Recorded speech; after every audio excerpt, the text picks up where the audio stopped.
Baik, selamat pagi rekan-rekan sekalian. Hari ini kita akan merenungkan salah satu pernyataan Yesus yang sepertinya sering kita dengar, tapi memiliki makna yang sebetulnya sangat dalam dan menantang bagi kehidupan kita sehari-hari. Bunyinya, demikianlah orang yang terakhir akan menjadi yang pertama, dan yang pertama akan menjadi yang terakhir. Itu terdapat dalam Matius pasal 20 ayat 16. Pernyataan ini muncul di akhir perumpamaan tentang pekerja di kebun anggur. Jadi mari kita buka Alkitab kita dan kita baca Matius 20 ayat 1 sampai 16. Saya akan bacakan bersuara dan rekan-rekan sekalian akan memperhatikan di Alkitab masing-masing. Perumpamaan tentang orang-orang upahan di kebun anggur. Adapun hal kerajaan surga sama seperti seorang tuan rumah yang pagi-pagi benar keluar mencari pekerja-pekerja untuk kebun anggurnya. Setelah ia sepakat dengan pekerja-pekerja itu mengenai upah sedinar sehari, ia menyuruh mereka ke kebun anggurnya. Kira-kira pukul 9 pagi ia keluar pula dan dilihatnya ada lagi orang-orang lain menganggur di pasar. Katanya kepada mereka, pergi jugalah kamu ke kebun anggurku dan apa yang pantas akan kuberikan kepadamu. Dan mereka pun pergi. Kira-kira pukul 12 dan pukul 3 petang ia keluar pula dan melakukan sama seperti tadi. Kira-kira pukul 5 petang ia keluar lagi dan mendapati orang-orang lain pula, lalu katanya kepada mereka, mengapa kamu menganggur saja di sini sepanjang hari?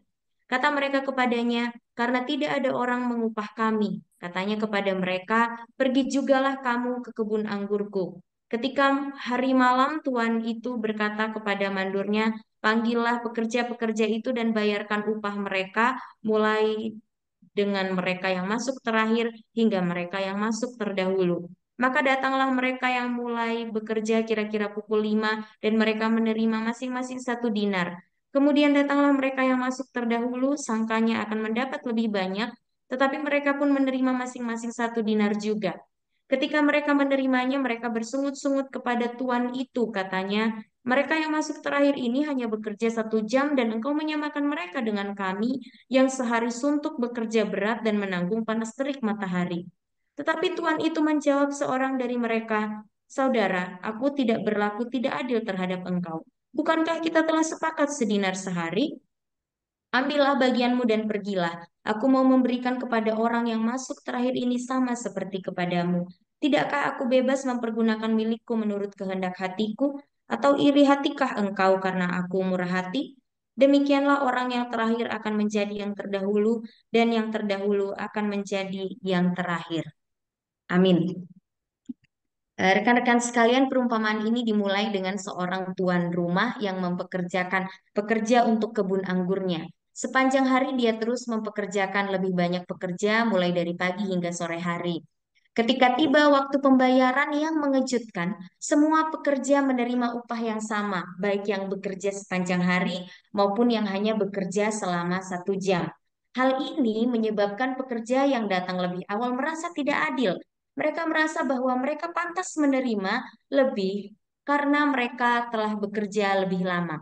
Namun, tuan rumah menjawab dengan mengatakan, dia tidak berlaku tidak adil. Dia memberi mereka upah yang telah disepakati. Kemudian Yesus menutup perumpamaan ini dengan mengatakan, yang terakhir akan menjadi yang pertama, dan yang pertama akan menjadi yang terakhir. Apa yang Yesus ajarkan di sini? Yesus menggunakan perumpamaan ini untuk menantang cara pandang kita tentang keadilan, upah, dan kasih karunia. Di dunia ini, kita sering berpikir bahwa mereka yang bekerja lebih keras atau lebih lama harus mendapatkan lebih banyak. Tetapi di dalam kerajaan Allah, Yesus menunjukkan bahwa berkat-berkat Allah diberikan bukan berdasarkan upaya manusia, tetapi berdasarkan kasih karunia-Nya. Ini adalah pembalikan radikal dari nilai-nilai duniawi. Rekan-rekan sekalian, pernyataan Yesus bahwa yang terakhir akan menjadi yang pertama dan yang pertama akan menjadi yang terakhir menunjukkan bahwa dalam kerajaan Allah ukuran keberhasilan dan nilai tidak sama dengan yang digunakan dunia.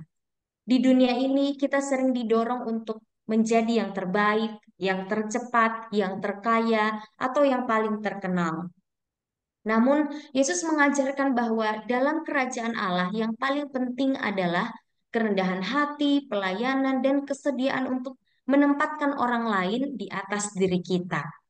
Namun, jika kita jujur, kita harus mengakui bahwa dorongan untuk menjadi yang pertama, untuk diakui dan dihargai, seringkali sudah menjadi bagian yang tak terpisahkan dari hidup kita. Tanpa kita sadari, kita terbiasa dengan pola pikir kompetitif dan berorientasi pada pencapaian. Mungkin kita sudah terbiasa dengan kebiasaan membandingkan diri dengan orang lain, menilai keberhasilan kita berdasarkan bagaimana kita terlihat di hadapan orang lain, atau merasa tidak puas jika kita tidak mendapatkan pengakuan yang layak. Kita sering tidak menyadari betapa kuatnya pengaruh budaya dan lingkungan kita dalam membentuk cara kita berpikir dan bertindak.